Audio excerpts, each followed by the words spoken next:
Hello everyone. Can you hear me and see me? Well, I think we are now ready to begin.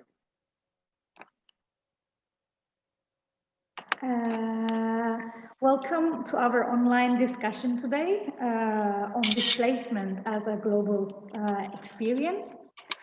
It's a collaboration between the Buffer Fringe Performing Arts Festival .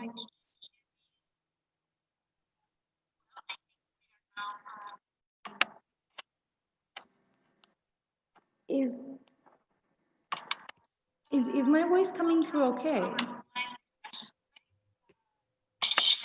It got disconnected. There is some echo. Yeah, maybe if we mute ourselves.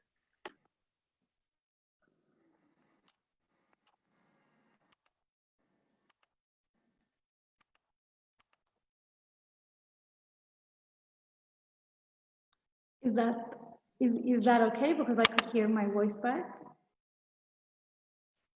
Okay. So welcome again to our online discussion today on displacement as a global experience. It's a collaboration between the Buffer Fringe Performing Arts Festival 2020, Home for Cooperation and Impact, the global platform for arts, culture, and conflict transformation.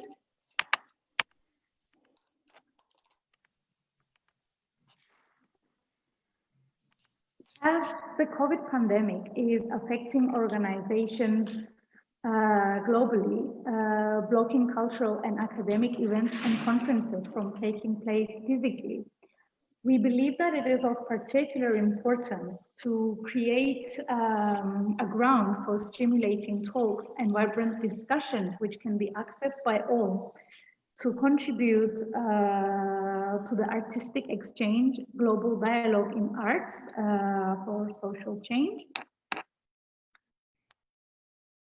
This year, Buffer Fringe invites us on a journey to critically and artistically question the meaning of displacement of people, ideas, and practices.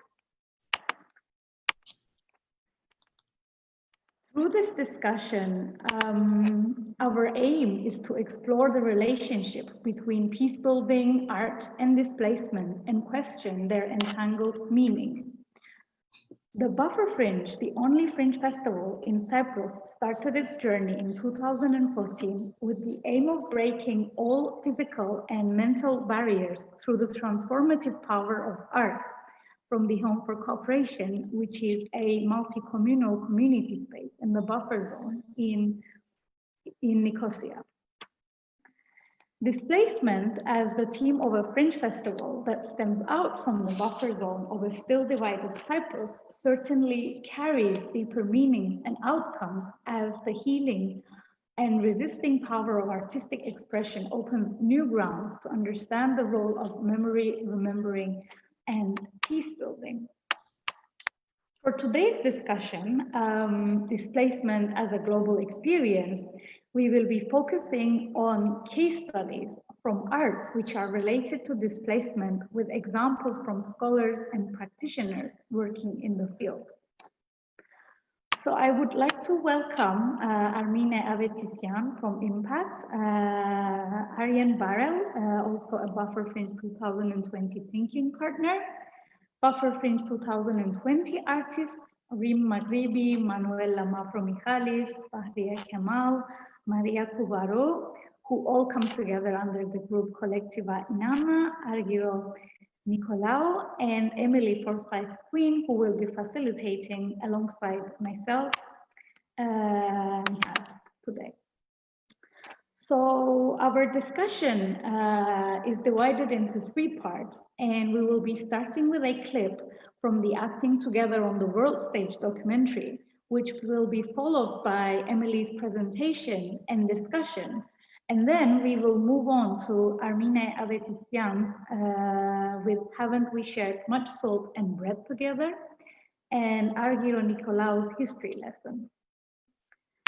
The Acting Together on the World Stage documentary offers a view on creative artists and on peace builders working in conflict regions.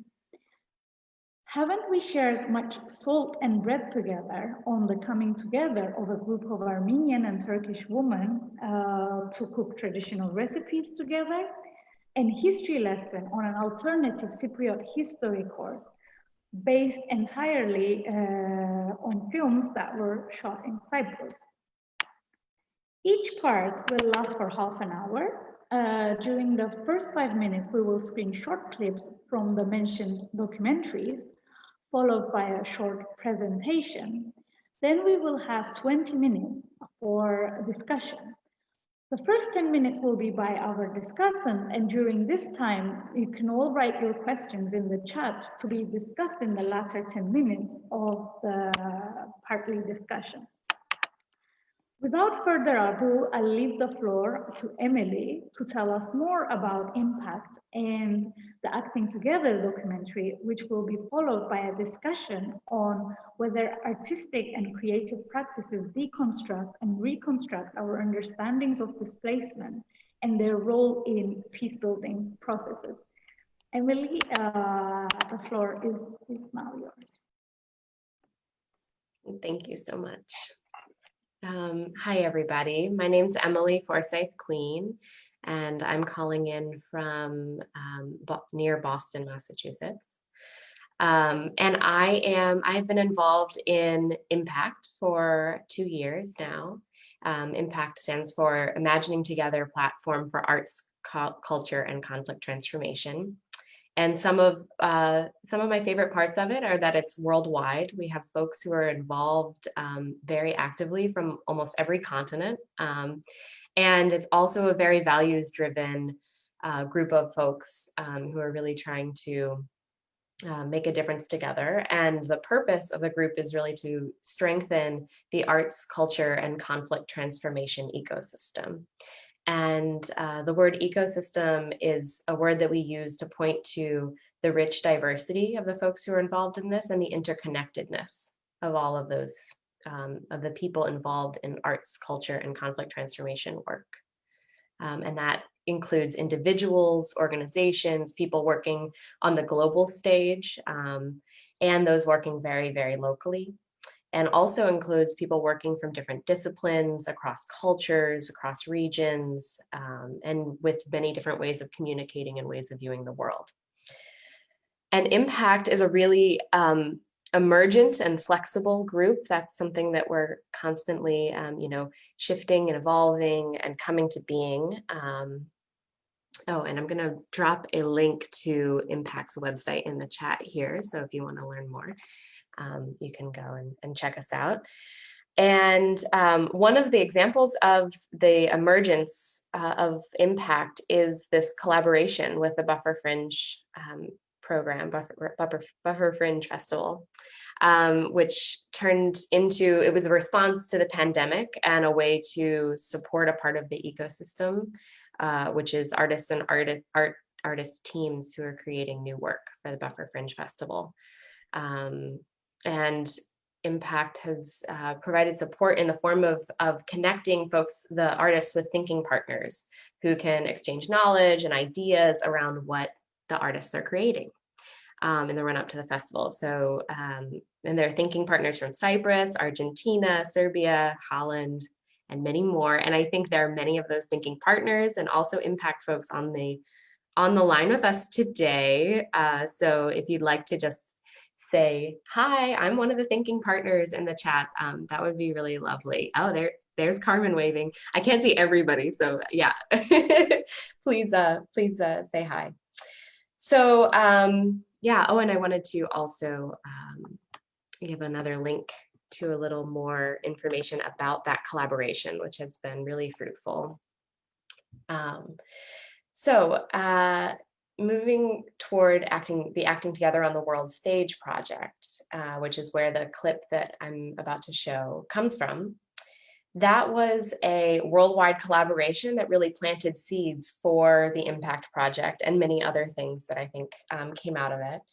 And again, many other people who were involved are also on the call today. So you can wave as well if you were involved in Acting Together. I was not lucky enough to be connected at the time that Acting Together came together, but I've learned a lot from it. And Acting Together is this multimedia educational project that was really focused on peace building performances and rituals that are happening around the world. And it came together into this great set of resources, a full documentary and a 2-volume anthology, some mini documentaries on specific topics, and also some teaching resources. And I'm gonna also give you the link to that website in the chat for more. And the scope of where examples of peace building performances came from is really large. I'm just going to do a quick run through of the different countries that examples came from. There was Serbia, Uganda, Sri Lanka, Palestine, Israel, Argentina, Peru, India, Cambodia, Australia, the United States, Afghanistan, Ghana, the Netherlands, and South Africa. So just to give a sense of like the scope of all that was involved in there. It's really rich. And the documentary has 3 different acts, 3 different sections in it. One is resistance, then rehumanization, and finally reconciliation. So the clip that I'm going to play is from the reconciliation section near the end of the documentary. And it shows an example from Australia, with work that Polly Walker was involved in. We had hoped that Polly could be here today to be the one to present this, but she unfortunately couldn't. And just right before I show the clip, I want to mention that you'll definitely see some clear connections to this theme of displacement that we're talking about today. And I also want to make note to take care of yourself, because there are mentions within the clip of forced displacement, of course, and also violence and death at the hands of the state, and gun violence. That's about a minute in. So if those are things that are hard for you, please take care of yourself, and let us know if you need any support. Okay, without further ado, here's a short clip from the Acting Together documentary.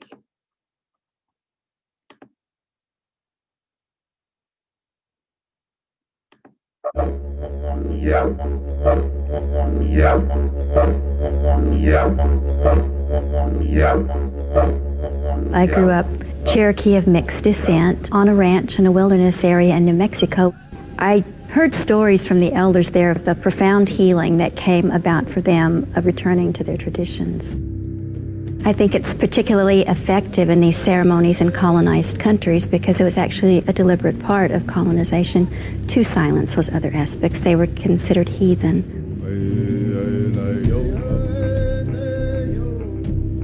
In Australia, I had the opportunity to be involved in a series of reconciliation ceremonies. The first one was with a friend of mine named Flo Watson, who's of the Sunset Yulanji people, and she was one of the stolen generations. It was official government policy to remove Aboriginal children from their parents for a whole range of reasons. I was at her home when the Lord Mayor sent around some representatives, and she said, we're going to have these reconciliation ceremonies on the sites of the children's homes when we were taken away from our families. And then I went with her to that first ceremony, and she stood up and told her story. My mum was part of the stolen generation. She was taken away at the age of 5. My mum's youngest brother was being grabbed by one of the troopers, and there were black and white troopers at that time. The white troopers trained the black troopers how to do it all. And my grandmother was shot and killed. So that must have been pretty hard for my mum to see, because she was then shot in her right leg because she tried to rescue her little brother. So that's a bit emotional for me. In this whole gathering of white Australians and Aboriginal Australians, she told her story of what it was like for her to be taken away from her family. After that, Flo said to me, that day was the beginning of my healing. To see both white fellows and Aboriginal peoples come together on that place where so much pain happened, and to know that they heard my stories that had never been heard before with respect, and they were respectful of our ways of being. She said, I know I have more healing to do, but that was a real turning point, and I began to heal. So finding ways around that just exoticizing of Indigenous ceremony and finding ways to invite people in ways where they can form new kinships. Over these number of years that these rituals have been occurring, this has built a foundation for national processes of reconciliation. For example, the 2008 ceremonies in Parliament that accompanied the Prime Minister's official apology to the stolen generations. Prime Minister, my grandchildren have handed you a gift, a message stick, a tangible symbol of today's ceremony. The message stick, it's a means of communication used by our peoples for thousands of years. Thank you very much and welcome to the land of my ancestors.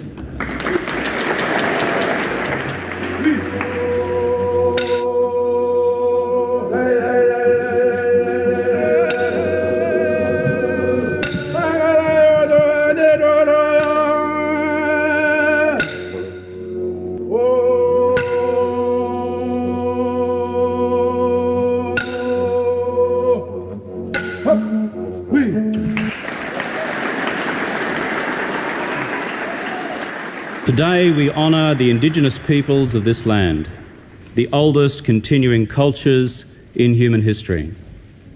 We apologise for the laws and policies of successive parliaments. For the pain, suffering and hurt of these stolen generations and for their families left behind, we say sorry. And for the indignity and degradation thus inflicted on a proud people and a proud culture, we say sorry. For the future, we take heart, resolving that this new page in the history of our great continent can now be written.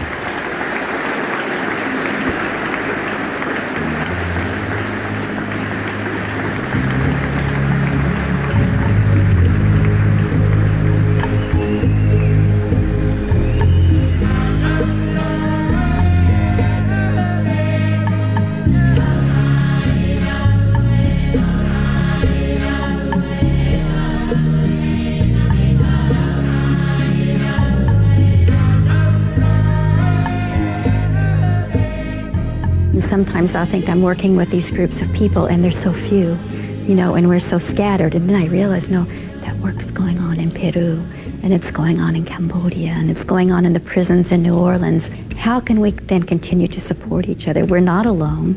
We're not just these tiny, tiny flames. We're a pretty powerful fire.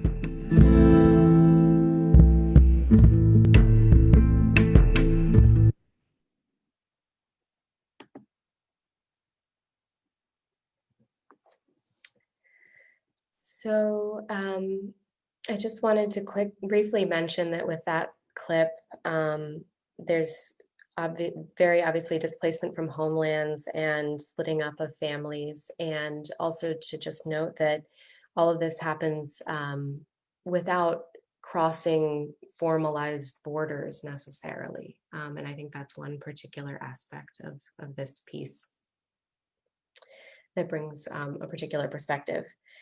So yeah, we wanted to use this as a how to oppose the violence. Sorry. As a jumping off point for discussion, particularly among our discussants here, Armine, Arjen, Reem, Manuela, Barrier, Maria, and Argiro. And we have a question that can help us engage with this material and start making connections across what you all know as well. And that question is, how can artistic and creative practices deconstruct and reconstruct our understandings of displacement? So I'd love to just dive into that discussion. And if anyone else who I didn't name has other questions or comments that you would like to add to the discussion, please put them in the chat box and I'll keep an eye on that and start feeding that into the discussion about halfway through this portion.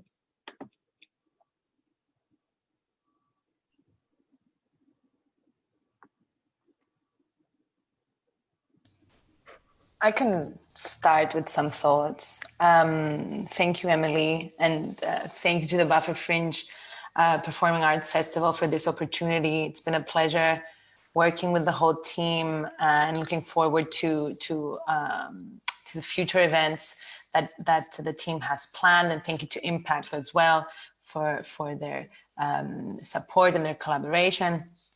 I think for me, as an artist and a scholar, the most important thing that artistic and creative practices can provide is ways in which we can see displacement and displaced people beyond the legal discourse and the international legal discourse, and also beyond the images dictated by media, mass media.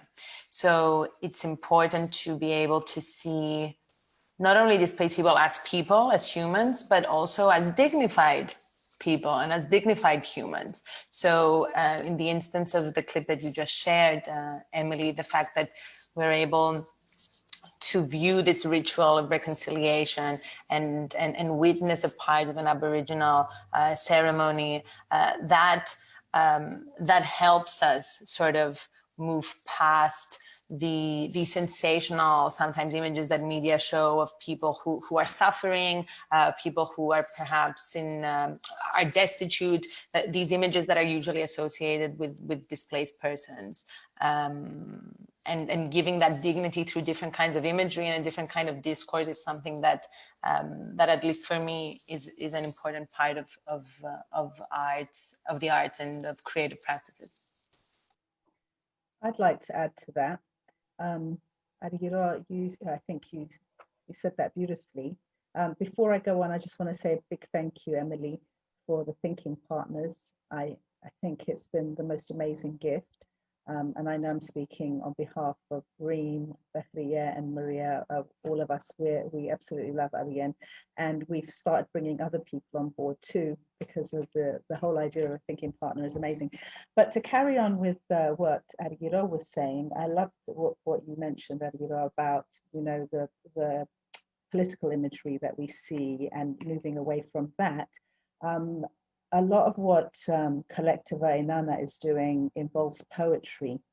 And so my first experience of reconnecting with my compatriots in the North was through the Cyprus Friendship Program. And so we broke bread with the family and we talked. And that was a really beautiful way of connecting. But with this collaboration with Bahriya, what has happened is, through sharing her poetry, I'm getting a glimpse into her heart, into her soul, into her psyche, in a way that just a normal conversation wouldn't. And it helps you to transcend and to go beyond we all have our prejudices. I think there was a line in the documentary, Haven't We Shared Much Salt and Bread, where he was talking about breaking down of prejudice. We can only break the prejudices by creating something together. That really stuck out to me, because we have our prejudices and we have our histories that we carry, and we can't undo that, but we can go beyond that by creating together. And I thought, yes, that's what we're doing. That's what we're doing as Collectiva Inanna.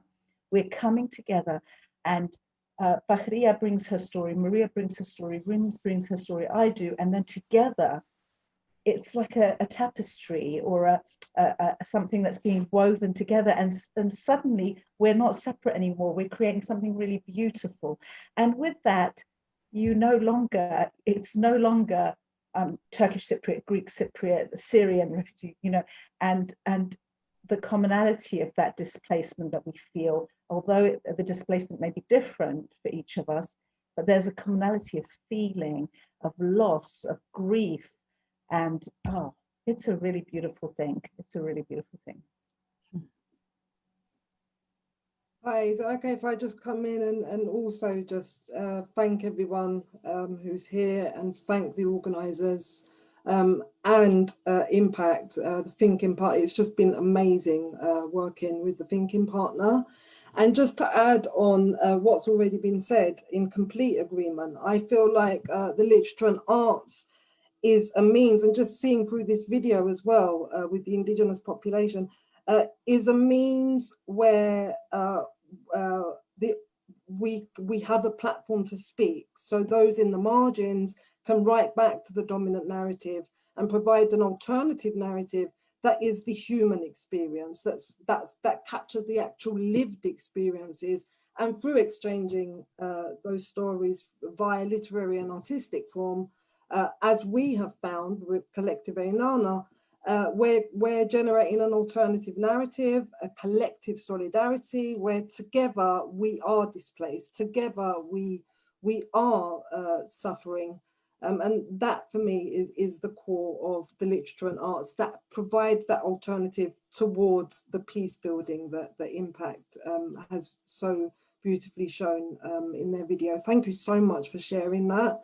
And yeah, look forward to more discussions with all of you. I'm honoured to be here as well. And I'm in Canterbury, by the way, Canterbury, England. What I would also like to add, and I have to thank you all as well for everything. Before this Zoom call and during this Zoom call, thank you. It's already an amazing, unbelievable experience.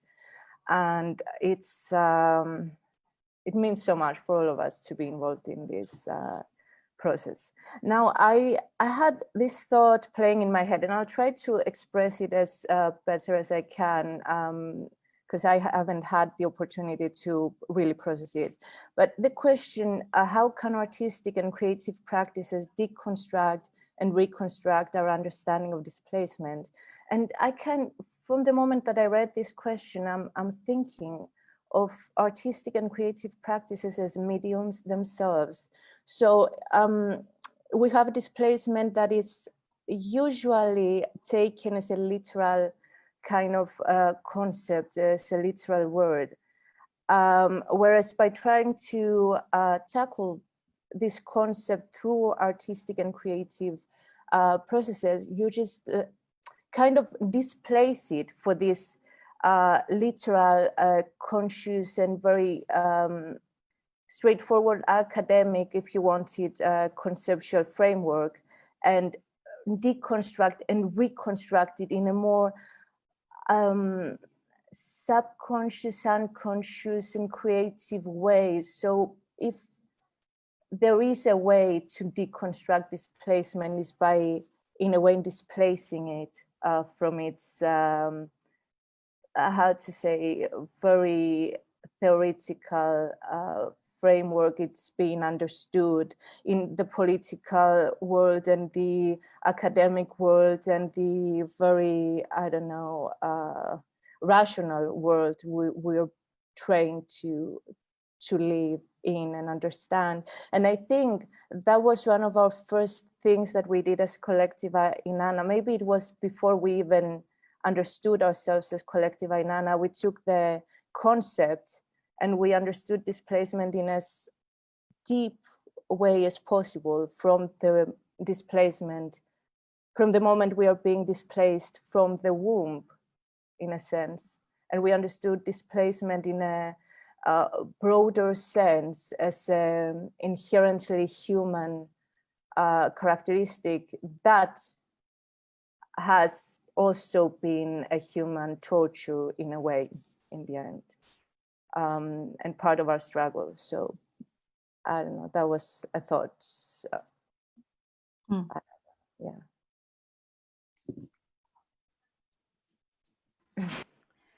I want to bring in another aspect, if I can. Thanks, Emily, and thanks all for your contributions. I was thinking about how displacement is not ending with only the generation that was actually displaced, but it moves from generation to generation and it can go on and on and on. And throughout this process of working with local women across Turkish and Armenian borders, I witnessed those stories so many times.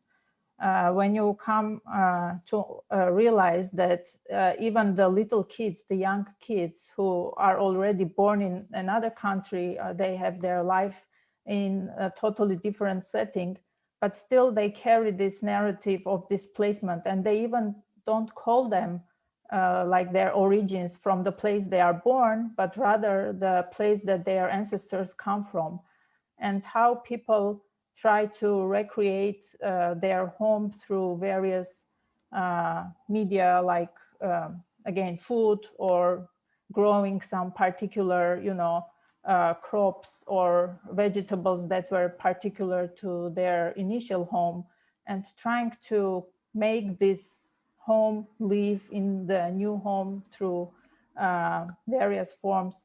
And the circle can go on and on and on, and it's interesting to observe where is that displacement is finished and it's broken. It's like a question that I'm grappling with, and it brings me to this question that the arts and conflict transformation field always is asking, whether the reconciliation is even possible without justice being served and without recognition being at place.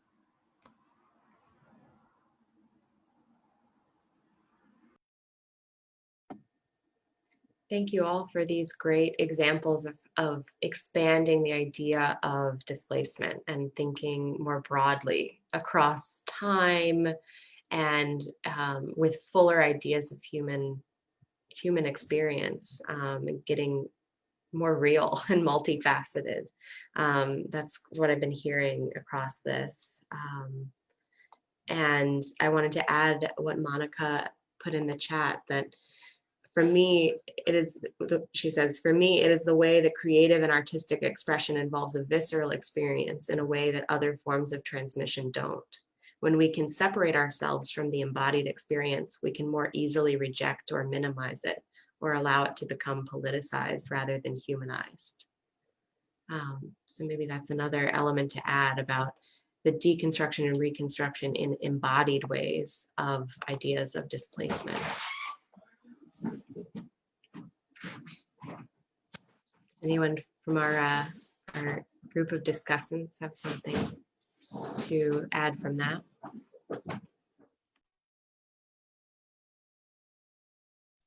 I could say something that comes to mind.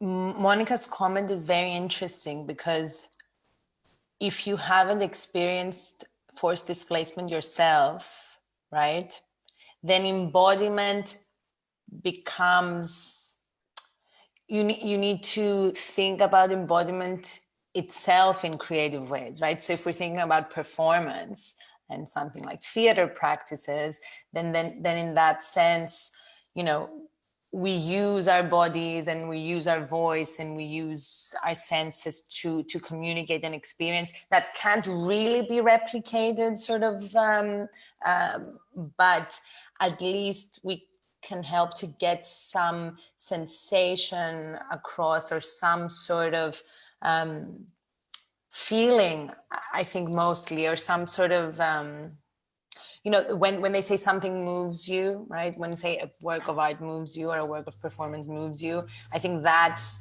the goal that an embodied practice can have with its audience, right? Because the embodiment of suffering, for example, that kind of idea, nothing can really do it unless you experience it firsthand. But we can try to reach the body through an embodied kind of way of understanding or presenting these different aspects of displacement that we've been talking about.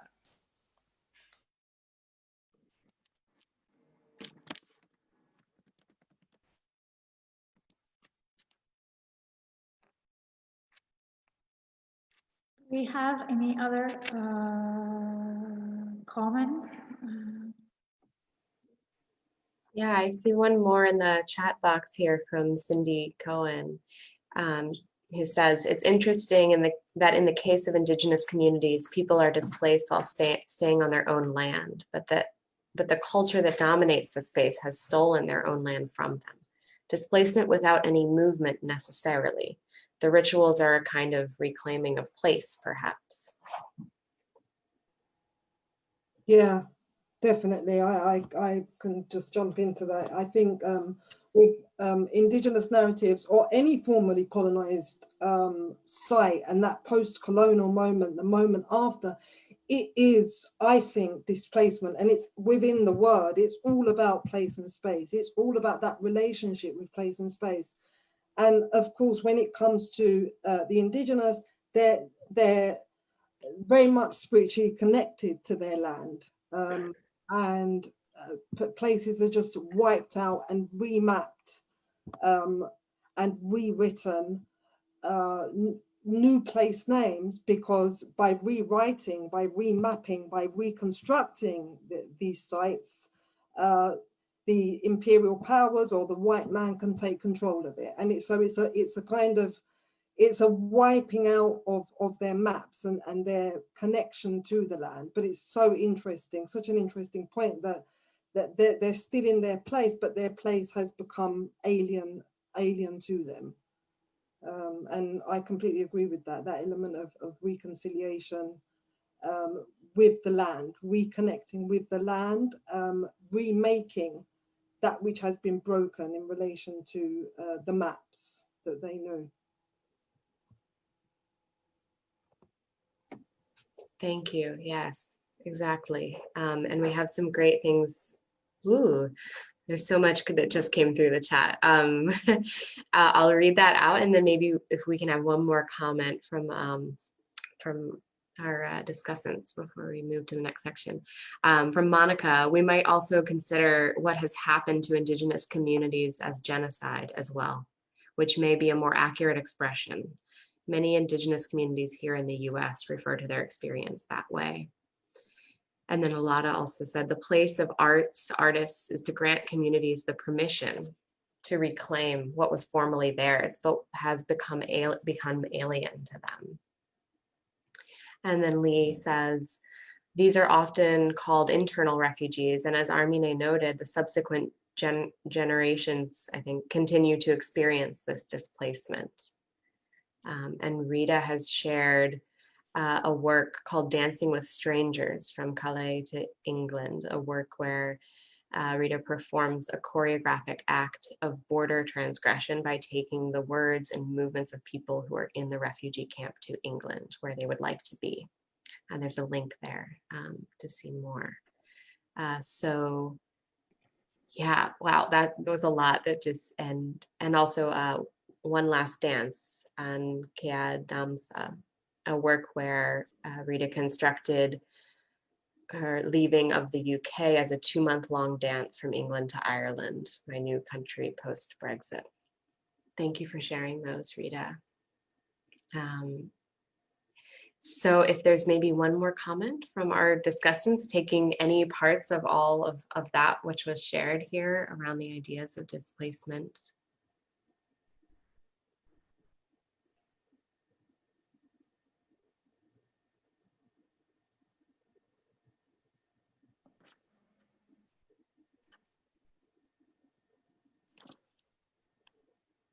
Or perhaps I'll take here Arjun's comment as our last thought for this section. He says, telling stories is as fundamental as eating to people, says Irish philosopher Richard Kearney in his book On Stories. In fact, even more fundamental, because food keeps us alive, but stories add value to our lives. They make us human beings, what we are. The value of stories can be even more fundamental. They can keep people from being erased. It's the ultimate destruction if you can't tell what you've been through because people don't believe it or aren't interested. And I think that is a really important and great point to wrap up this section with. And I think this discussion will continue after our next clip. Yes, I think, It definitely will, and I think we'll close this part of the discussion on a very important note, that the stories are actually what makes the differentiation between animals and humans, and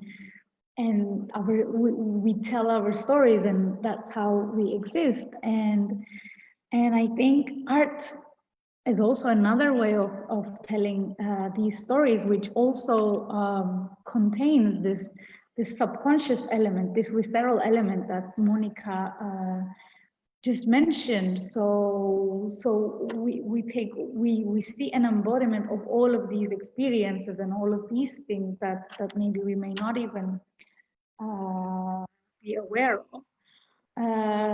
Thank you very much, everyone, for this very valuable contributions. And I think this discussion has really led us to think critically about displacement and sort of go beyond categorizations of people that divide people as migrants, as refugees, as displaced, but all as people with stories.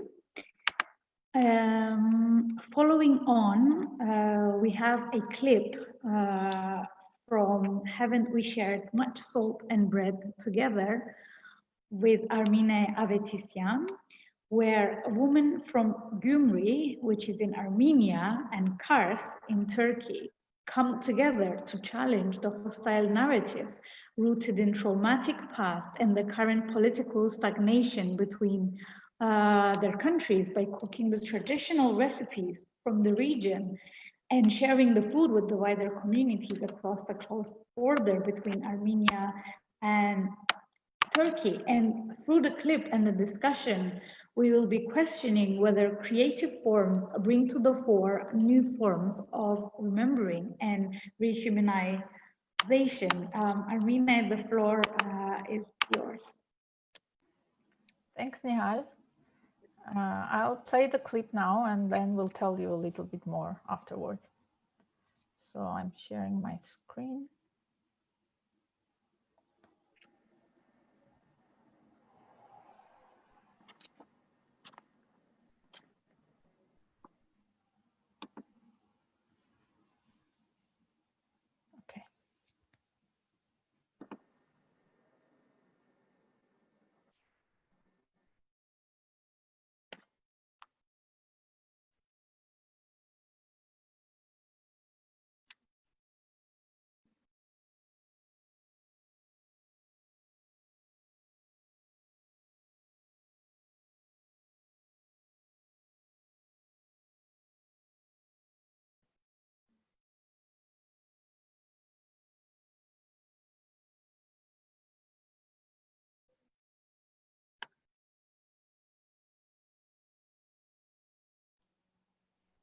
Armin, can you put the sound on?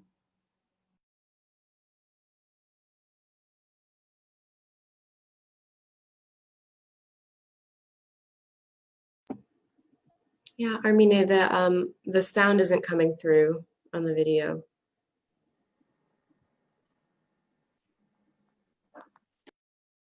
I don't think she can hear us because she can hear the sound, I think, in her.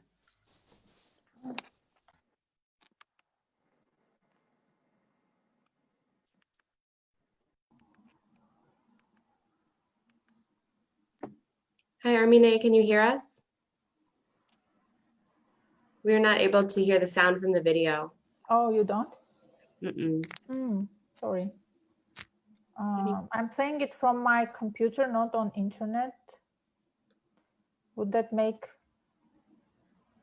any difference? To share screen, you have to press under, also use computer audio, then we can hear it. Oh. So all your screens, there's something, use computer audio then. But that's what I did when I joined the Zoom.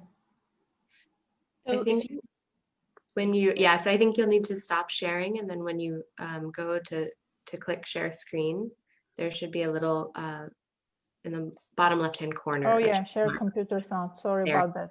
Yeah. We definitely want to hear it too. Sorry. It's okay. It's requiring a password.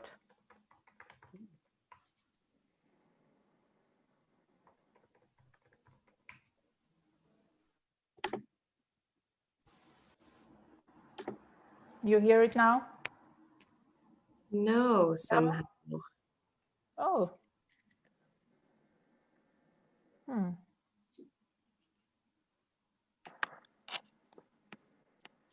Yeah, now it's on to share the computer sounds. Huh.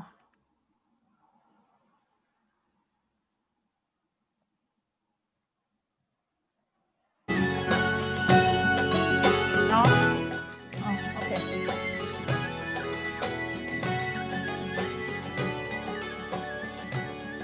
Ben Gümrü denildiği zaman gerçekten çok mutlu oldum. Benim nenemin köyü olduğu için. Çünkü biz çocukken nenem anlatırdı Gümrü'yü. O zaman ayrışma döneminde kişilerin eğer heybeyi rahatlıkla söylüyorsa Türktür diye Türkiye'ye gönderiyorlarmış. Ancak heybeyi rahatlıkla Türkçe tam iyice telaffuz edemiyorsa Ermenidir diye onu Türk tarafa geçmesine engel oluyorlarmış. Nenem de günlerce heybe demeye öğrenmiş. Yani günlerde kendisini güzel telaffuz etmek için heybe demiş sürekli. Ve geçerken sınırdan heybeyi rahatlıkla dediği için Türkiye'ye geçirmişler. Yalnız kardeşi olan kız kardeşinin heybeyi daha telaffuz edemediği için Ermenistan'da kalmış. Ve nenem sürekli ağlardı, sürekli üzülürdü. Galiba çok farklı yemekler yemeyeceğiz, öyle görünüyor. Evet, yemek kültürümüz aynıymış. Tabii ki yine var mı incelikler onu merak ediyorum. Yani farklılıkları var mı onu merak ediyorum. Bir de aramızdaki o dostluğun oluşması beni çok mutlu eder. Çünkü kadınlar arasındaki o dostluğun oluşu çok iyidir. Çünkü çocukları biz yetiştiriyoruz. Çocuklarımızı eğer gerçekten Türklerin ya da Ermenistan'ın aslında gerçekten birbiriyle kaynaşabilir insanlar olduğunu biz kadınlar aşılarız.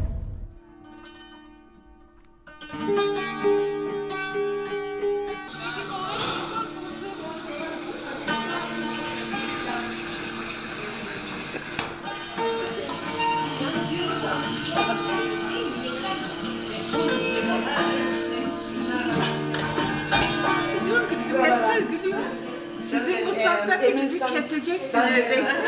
O da bak şimdi. Bak. Hele bak. Kars. Bizim vatandır. Dur ama bizim. Sizin Gümrü de benim vatanım. Yok kurban alın. Dadam alın. Yok. Gümrü, Kars, Erzurum, Ardahan, Ermenistan. Yok.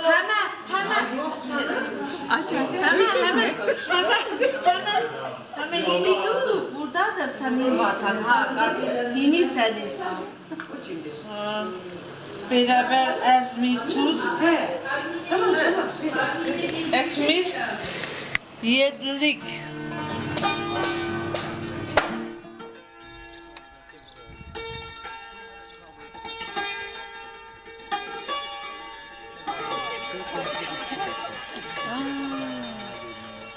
Göretin kilisen.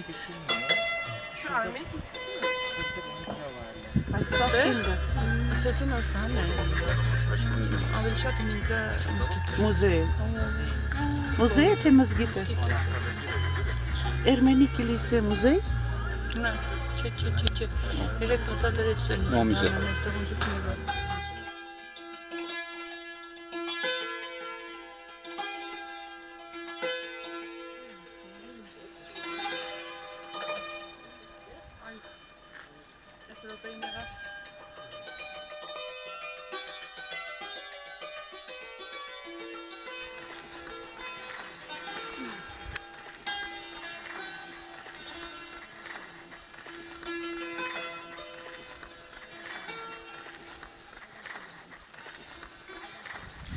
Թուլություն չէ, հասնվելու բախ չէ, այս անսուս կարոտ է։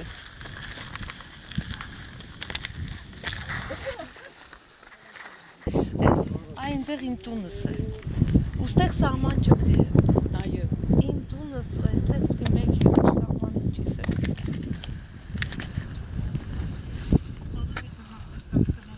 Ընդհանրապես ես կնամ ձեռքս երկարել ու ընդեղ հասնել, բայց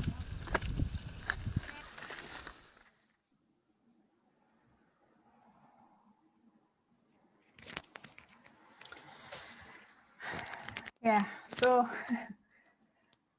just to mention that I also come from this region. Kars is my ancestral land. My granddad comes from there.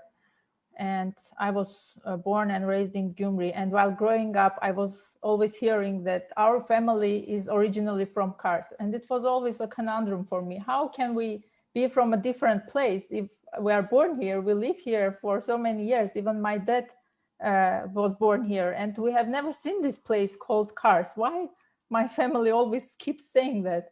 And then, of course, it took years to understand the answer to that question. When I went to Kars, I had an opportunity of exploring that place closer, and then ended up living there and working there for a while.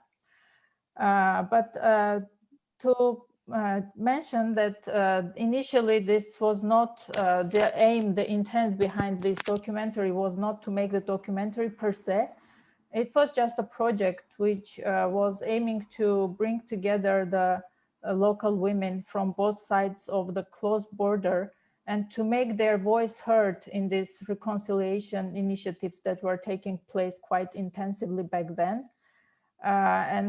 Normally the dialogue would take place between some particular groups of societies such as youth, academia, non-governmental organizations, business people, etc.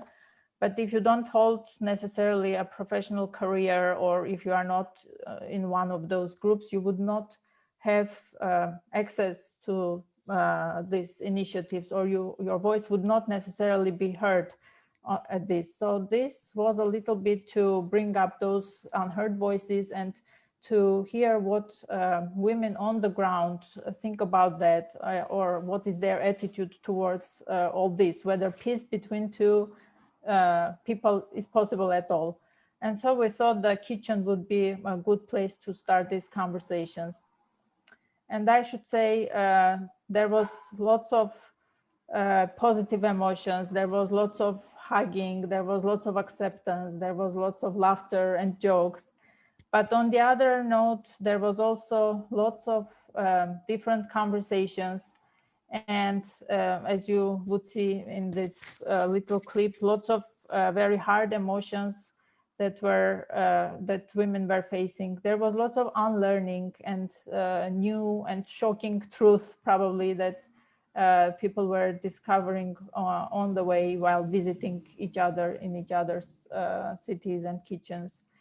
But I should say it was absolutely amazing how these women, with their wisdom, with their genuine kindness, were handling each other and how they were supporting each other during these hard conversations and hard emotional moments.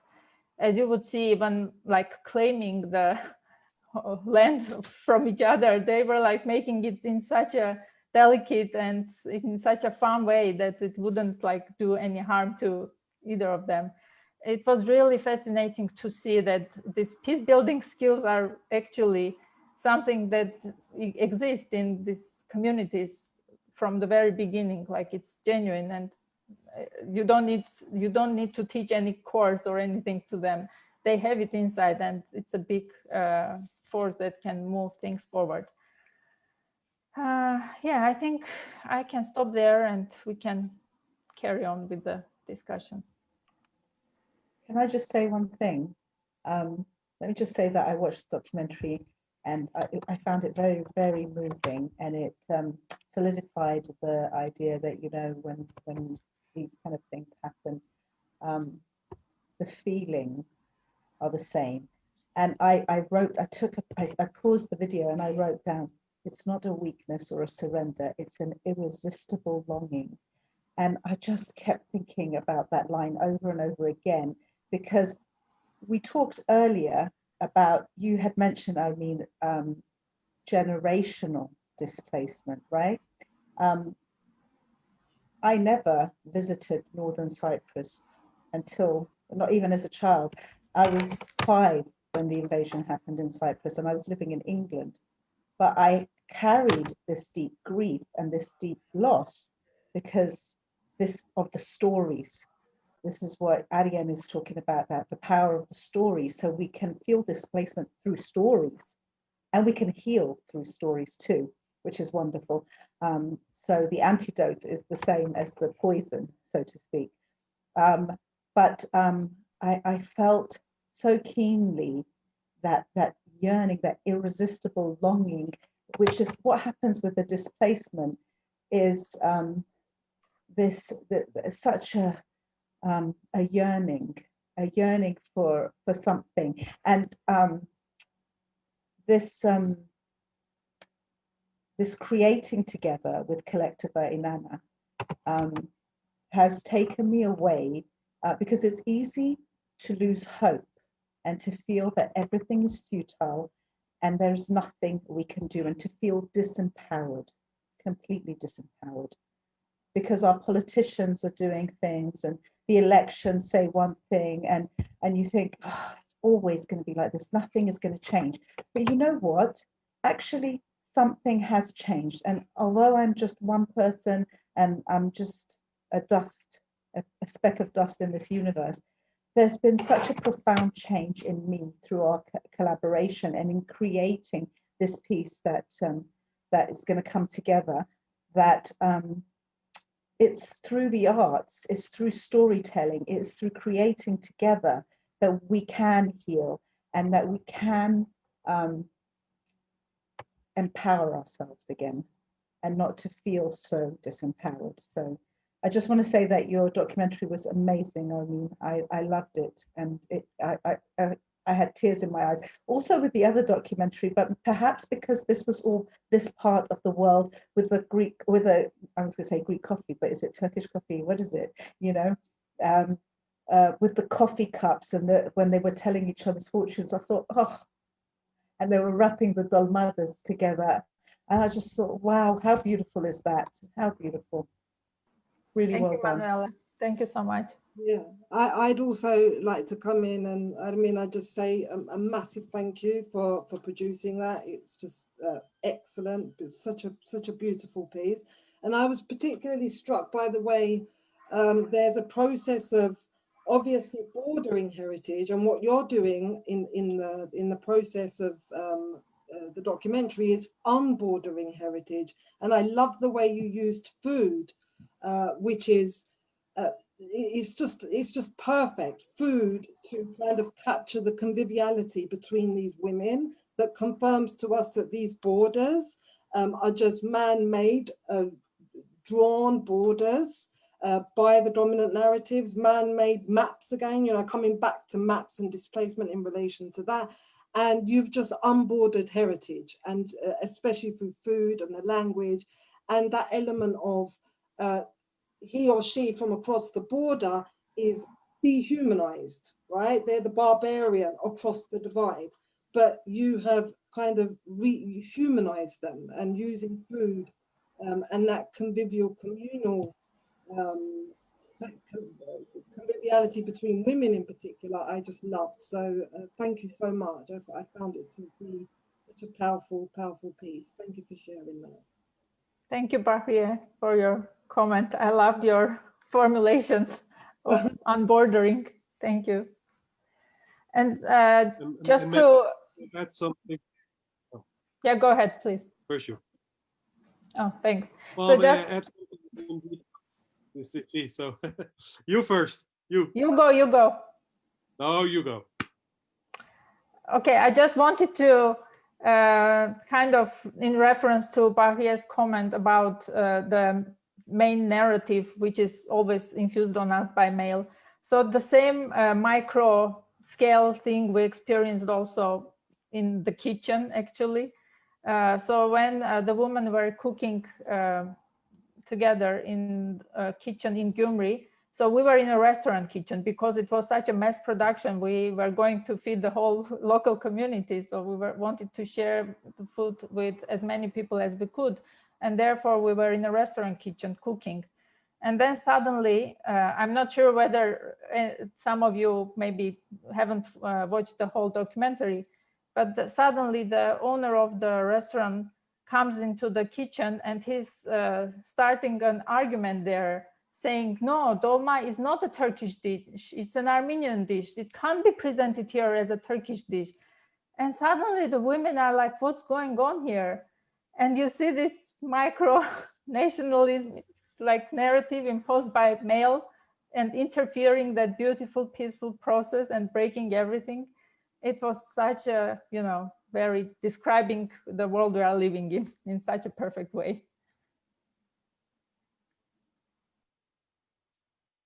And I would like to add to the unbordering heritage.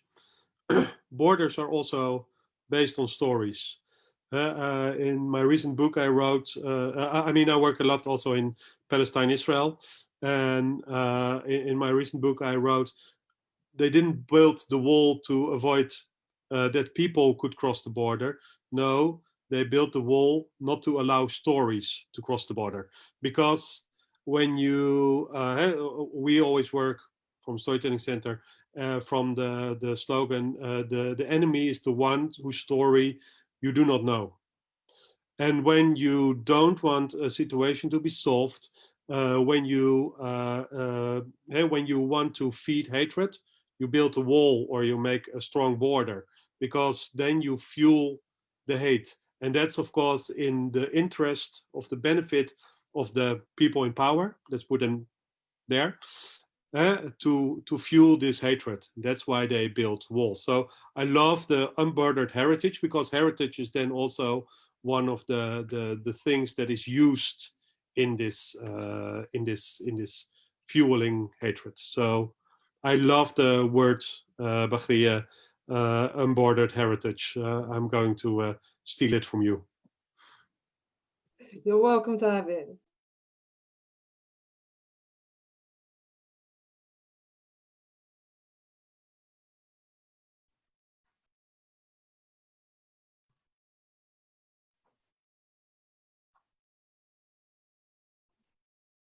Actually, since there's a silence, maybe I should jump in and maybe I give you a spoiler as well, with the girl's permission, of course, because Arjen has just said that the enemy is the one whose story you don't know. And because if you are okay with me for saying that, it's like the Minotaur, because we are dealing a lot with the myth of Ariadne and the Minotaur, and how Minotaur has been given the status of the other, the enemy, the one who is the beast, the one to hate, to be scared of. And by exploring this archetype, we realize that no one has ever bothered in hearing Minotaur's story and seeing things from his perspective and how he might be humanized in a way, because he was supposedly half bull and half human, but nobody really humanized him, even though he was a child named Asterios anyway. So we have been exploring this idea of hearing Minotaur's voice and having the other speak his story and maybe be humanized again. And I thought it could be a parallel. I wanted to bring it up after Arjen's comment.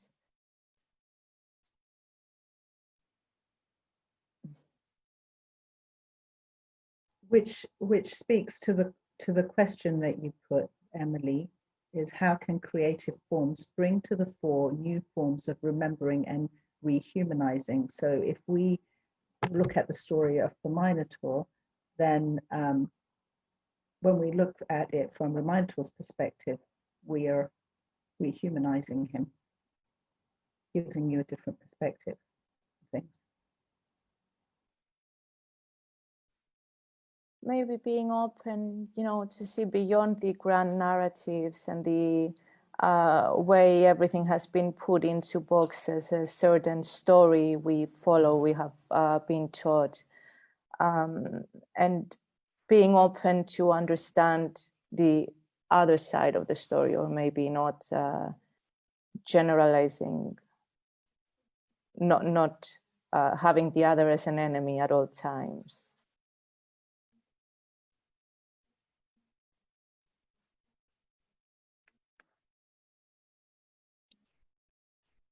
Yes, I think, and I think that's a great comment there from Ariane. Borders are stories are built as well, and their stories, and the walls are built not to allow the stories to cross. And I think the question is, how do we reach to these affective stories, and how can we find alternative methodologies to reach these stories, and can art be actually one of the ways that that brings out these stories, and to remember basically alternative subjectivities that resist the dominant narratives, the dominant ideologies. I think this was a very, very inspiring discussion, which really links on to our next part.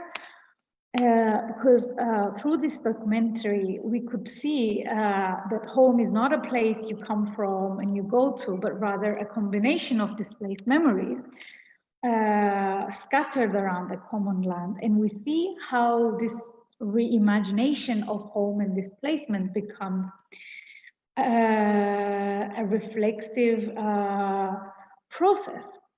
And sort of, I think here we make the distinction between stories and histories, and the differentiation is that stories come from the people, and the people who have been silent or who have been excluded from the historical narratives. And histories are the stories of the people who have been victorious.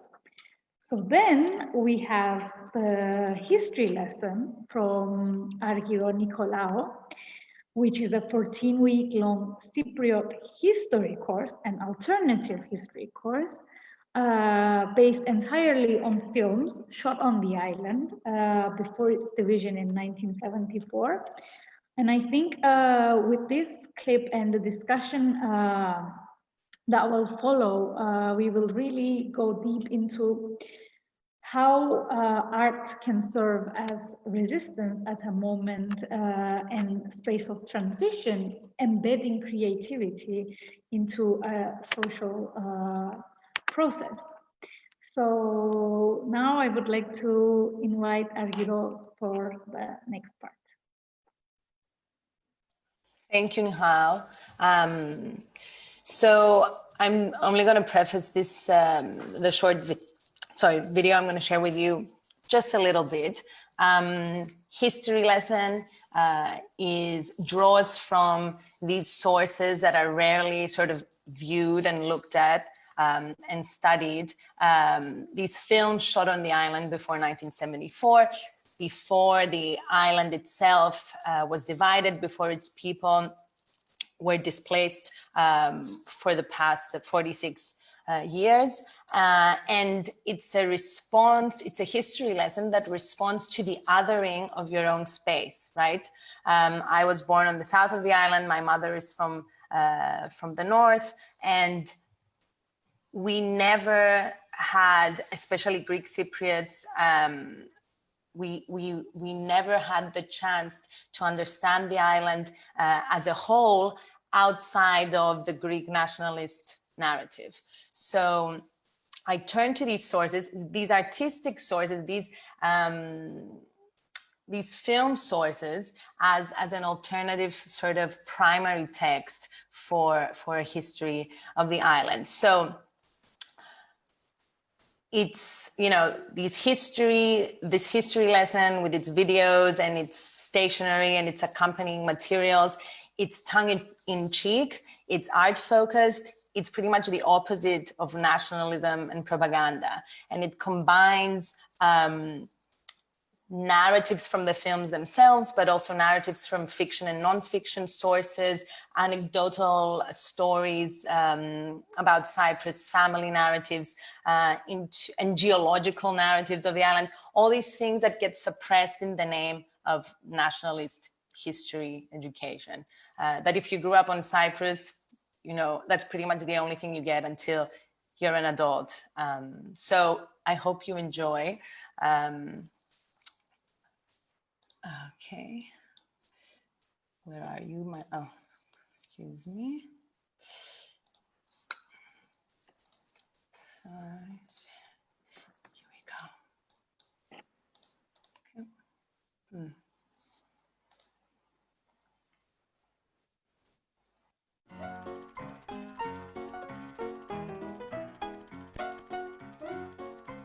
Can you hear it?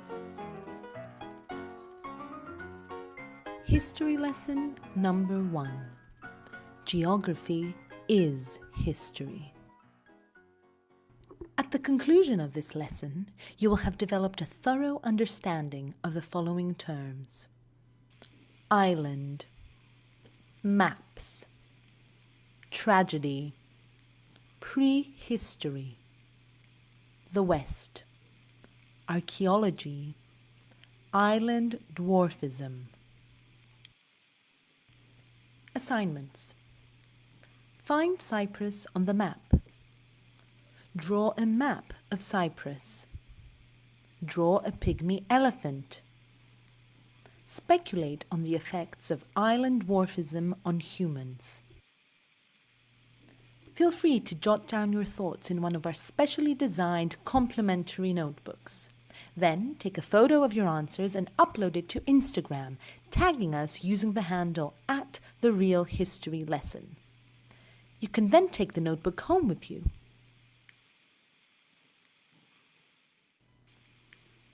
Here is a map of the world.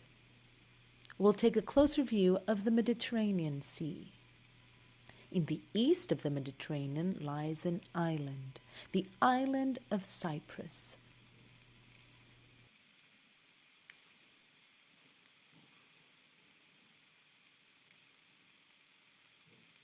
In this relief map of the island, you'll see its outstanding physical features: the northern range of mountains, the southern range of mountains, and the central plain between them. We'll keep this picture still for you to look. If you look from the mountains onto the plain, you get a view like this. The island of Cyprus, madame, world famous for beauty and long tragic history, being conquered many times, conquered by Phoenicians, Assyrians, Persians, Macedonians, also conquered by Greeks, Romans, Byzantines, Turks, purchased from Turkey by your esteemed self, the British Empire. All Cyprus most fond of the British.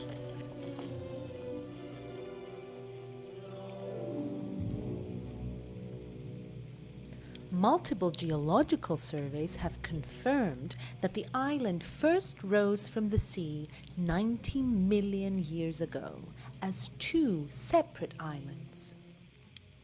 All this was underwater.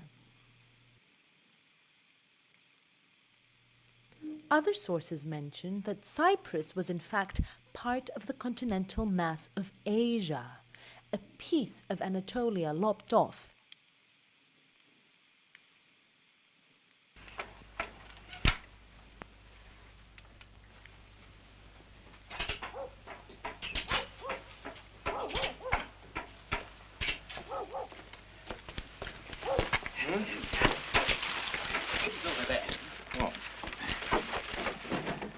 This is our shop where we make many beautiful things, and we live upstairs. You like it, huh? You still have a hand loom, huh? Everything is handmade. Still. Still. Still an island, Cyprus's geographic isolation has had many consequences. Some of the island's early inhabitants suffered those consequences firsthand. Pygmy elephants and pygmy hippos, their fossils show that the animals shrank because the island was too small. These findings have caused a stir among the modern residents of the island who are not aware of the possible side effects of island dwarfism on humans. Another geological feature that speaks to the island's history is the Rock of Aphrodite, where this lady is seen bathing. Aphrodite, goddess of love and sex, emerged from the waters of the Mediterranean Sea, much like the island itself. To demonstrate the relevance of history to the present day, consider these contemporary practices. Modern-day cults of Aphrodite, largely based in Russia, claim that the goddess still lives in the island's minerals. Some pay millions to rub themselves against the island's rocks, hoping that their supernatural power will make them rich and fertile.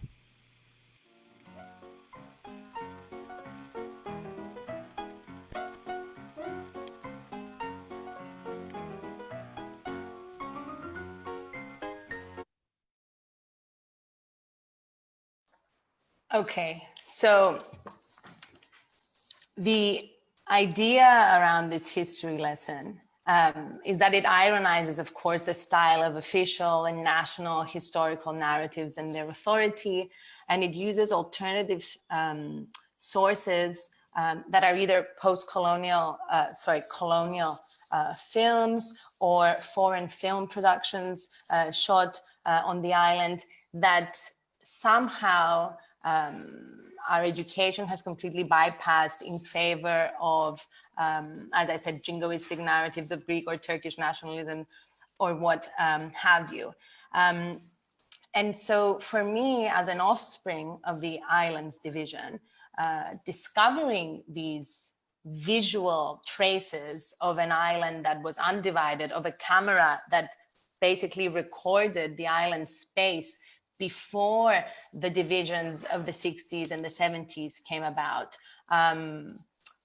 gave me the idea that perhaps, if we look at this footage closely, we can help restore to a certain extent the way we've been cognitively programmed by grand narratives and official discourses to think of the island as two separate spaces or as a space of limited mobility. So I wanted, as a second generation displaced person, and we spoke about this intergenerational aspect of displacement,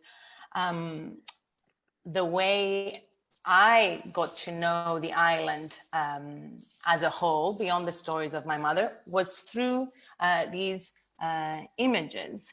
And, the references to island dwarfism, that is a scientific fact regarding these animals, the hippos and the elephants that were found on the island, also made me think, if we keep shrinking and we keep dividing ourselves up and up and up and up into smaller spaces, what does that do to our brains? If 50 years of displacement and segregation has produced basically, among at least many of my Greek Cypriot peers, I can't speak for other communities, a short-sightedness and a narrow-mindedness, in just 50 years, brain dwarfism, says Manuela. Imagine what will happen if we continue minimizing our space and minimizing our brains. So these films are a way to sort of see beyond that. And the fact that we're using colonial materials also allows us to understand our history in terms of colonial history, as opposed to just dealing with it as a history that somehow began, with the claim for Enosis and the claim for Taksim. This is, history lesson broadens that framework. So yes, thank you. I'll wrap it up there.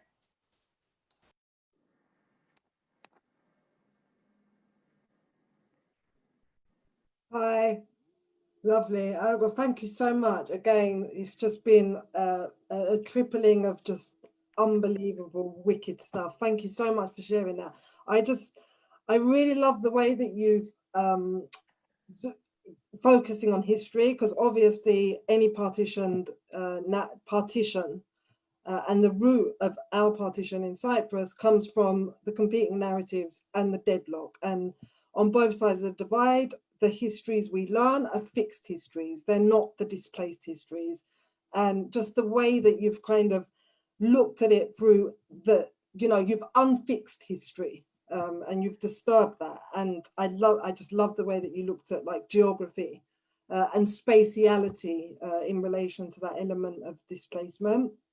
So that was really lovely. I also love the way that like you zoomed into thinking about the mountains, because of course the mountains were really core when it came to the anti-colonial moment, but also the conflict between the Cypriots across the divide, and it figures heavily, the mountains figure heavily within the history and the literatures on both sides of the divide. So again, it's just wicked the way you've just completely written back to the dominant narratives.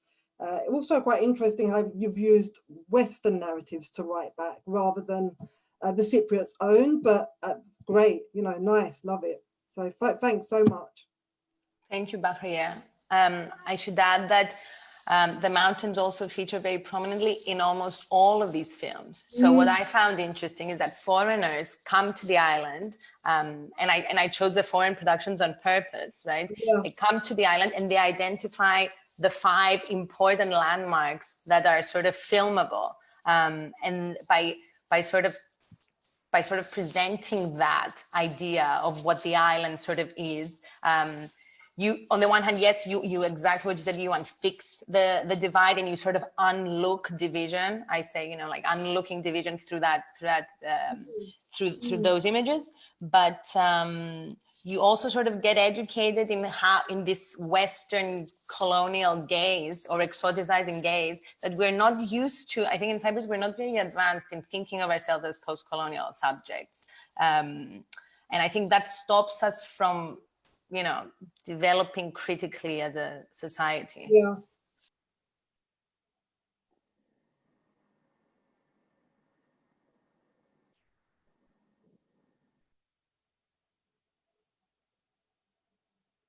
Yeah, exactly. And educated in our aesthetic legacy, says Elada, which we are ignorant of. That's the other thing I want to do. I'm like, I didn't know. I'm in film. I'm a filmmaker. I had no idea about these films. I had to go out and find out about them. And I found out about them through a conspiracy regarding the 1974 invasion of the island, because Peter Sellers, there was this report in the Greek Cypriot parliament that Peter Sellers and that whole production that happened on the island in 1973 was actually a kind of, it was smoke for a spy operation, right? And when I saw that, I thought, well, a smoke screen, sorry. Wait a minute, what else was shot on the island? And what other, crazy stories have we made, up around these Western gazes and these Western presences on the island? Yeah.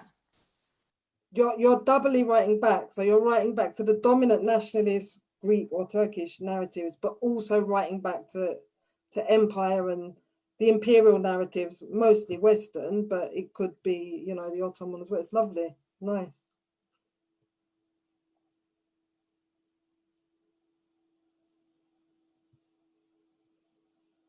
And what I also find interesting is that in these sort of, let's say, touristic videos, let's say, or the travel guides that are produced at the time by the British, do not really make a reference to what is going on in the island, apart from this romantic view of the islanders and how sort of the colonial comes and meets and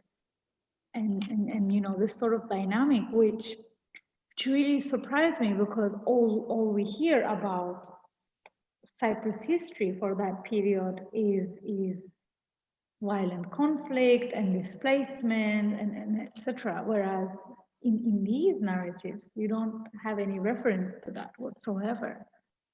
Yeah. In one of the films, there's a line, because there were many instructional films starting from the 20s through the 60s that were happening. The British began with instructional films.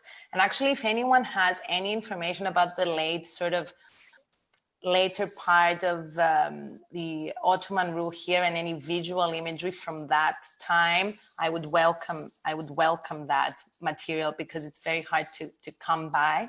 I've got some. I can. Oh, thank you, Bahria. That would be great. And in one of these British videos, the narrator says, well, there's nothing really, the Cypriots are not really worth talking about, but the geography of this place and the history of this place. So It's Africa. It's all about the animals. Exactly. Yeah. The animals, the buildings, the ruins and everything, but the people are nothing, nothing to write home about. Interestingly enough, we carry on that narrative about Exactly. ourselves. That's exactly right. We talk to any Cypriot and they'll say, oh, we are the worst and we were like this and we were like that. I just feel like we came from one, from being occupied by one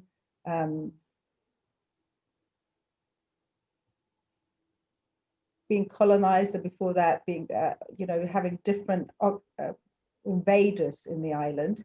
And then we had this short period of 14 years in which we were supposed to kind of develop a national identity. And then we had the invasion happen. And so I think that Cyprus basically has an identity crisis.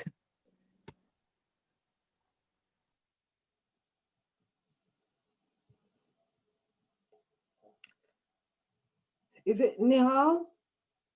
Yes. Yeah, I found your comment really interesting about the tourism narratives and just the kind of how the tourists are very, very unaware. So in the 50s and the 60s, certain areas were covered up or that people just couldn't go. Tourists would arrive, but it just brought to me that it currently still happens in all parts of the world. So like I went to Myanmar and I wasn't allowed as a tourist to go to certain parts where the Rohingya was suffering. This was a while back where it wasn't exposed yet in terms of what was happening there. But I think that in itself is really interesting in terms of like thinking of a tourist island or a tourist destination and the post-colonial failures that have come with that. Yeah. Mm-hmm. Yes, definitely. And the touristic narrative and not knowing, basically. I guess we've been so caught up in the ethno-nationalist narrative that the actually what led to that, what was at the root of that from the colonial times, it's remained something that we haven't really dealt with and that we should deal with, actually. So I think art there interferes and sort of, I think, can become we can have an interdisciplinary approach to that by bringing all of these different fields together to really look upon and to look into the effects of that on how we have actually come to this point that we have come. And I will add to that really quickly, Nihal, because I think you make an excellent point that with tourism, it's also about receiving a mobility, it's about a positive mobility, right? So we welcome the tourists who bring money, but we don't welcome the other internally displaced persons on the island, as our own. And we also don't welcome so-called third country nationals, refugees and migrants from other places who come here and, we make them wait 15 years for a passport and we don't give it to them, but we give it to someone who, pays anyway. So, to take it back also to displacement and to these other stories that we can create, right? And that the distance of the second generation can help create, in a way, these other stories of Cyprus's history. I should note that nothing is made up in that history lesson video. Everything is either a literary source, a reference, for example, to Lawrence Darrell's take on where Cyprus came from geographically, or it's an anecdote about certain tourists who literally rubbed themselves against the ancient Aphrodite in ancient Paphos, some of the ruins, and so there's a continuity in this exoticization of our history that we can sort of reclaim and rebuild a narrative that can maybe take us out of the divided and dichotomized understandings, both of the geography of our island and also of our compatriots.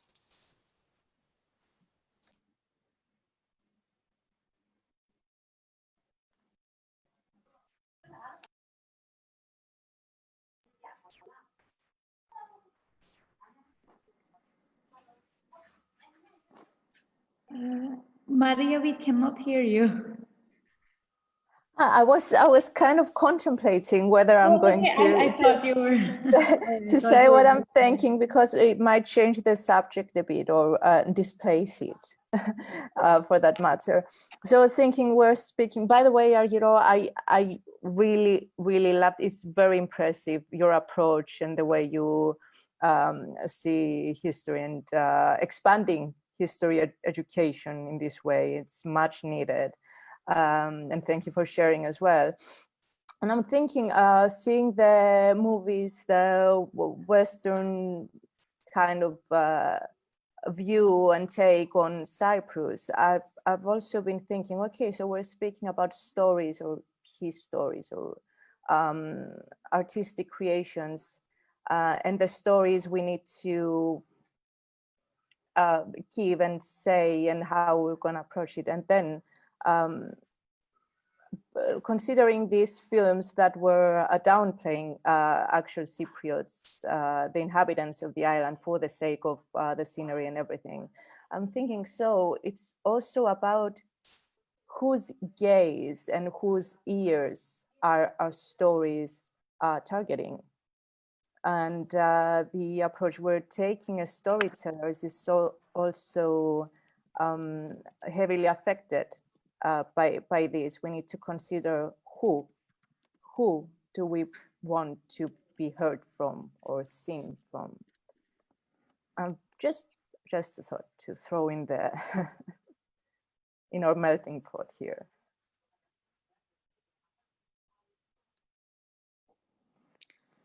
Yes, I mean, I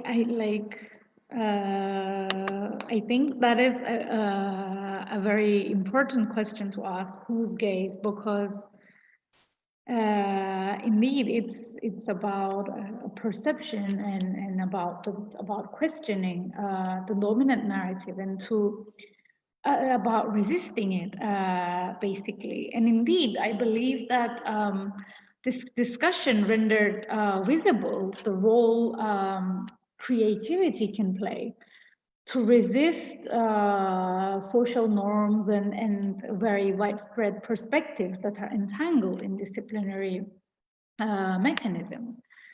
And I think the person who did great work on the gaze, Berger, and in the shape of a pocket, he focuses on art as resistance.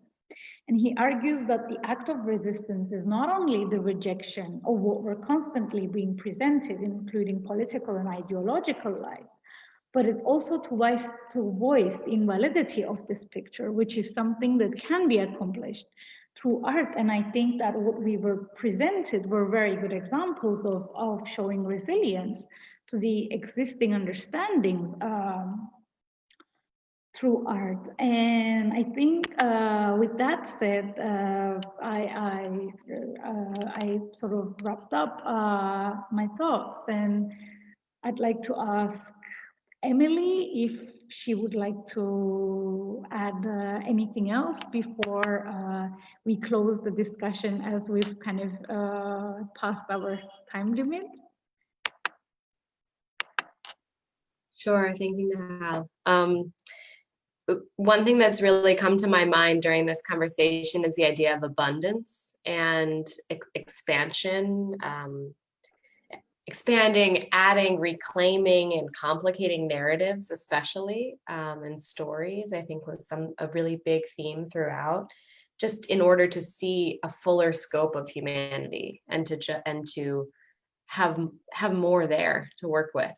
And this kind of abundance around stories feels really, really important and poignant in this particular moment of history, when there is so much fear, very real fear, and that brings scarcity mindsets, and that kind of, and lots of things closing, lots of things canceling. There's so much kind of contraction that I think is happening in lots of spaces, and necessarily so.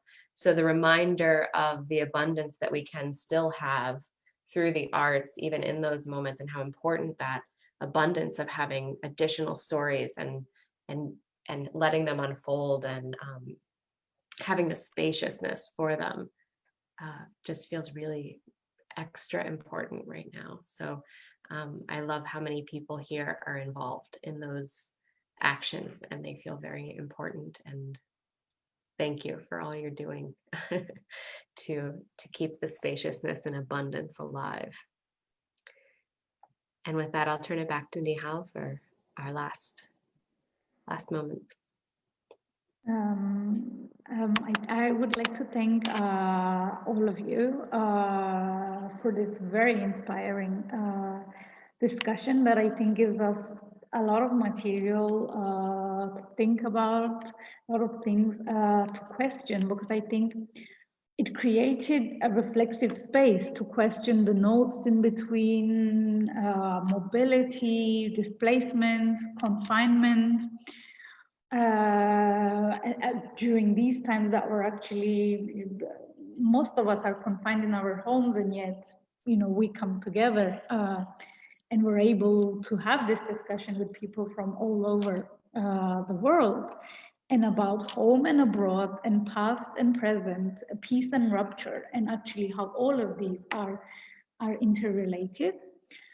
And I would like to remind you that our next online discussion will be on the 14th of November, along with 2 performances that will take place in New York at the Gallatin Gallery by Argiro and Monica Annadei. So stay tuned with us, as we'll be sharing details on these events very soon as well. And I hope to see you all again very soon. Thank you very much for joining us today. Thank you. Bye-bye. Thank you. Thanks, everyone. Feel free to unmute as you leave and say goodbye. Goodbye, Good everybody. night. Goodbye. It's lovely. Oh, thank you. Bye. Wonderful.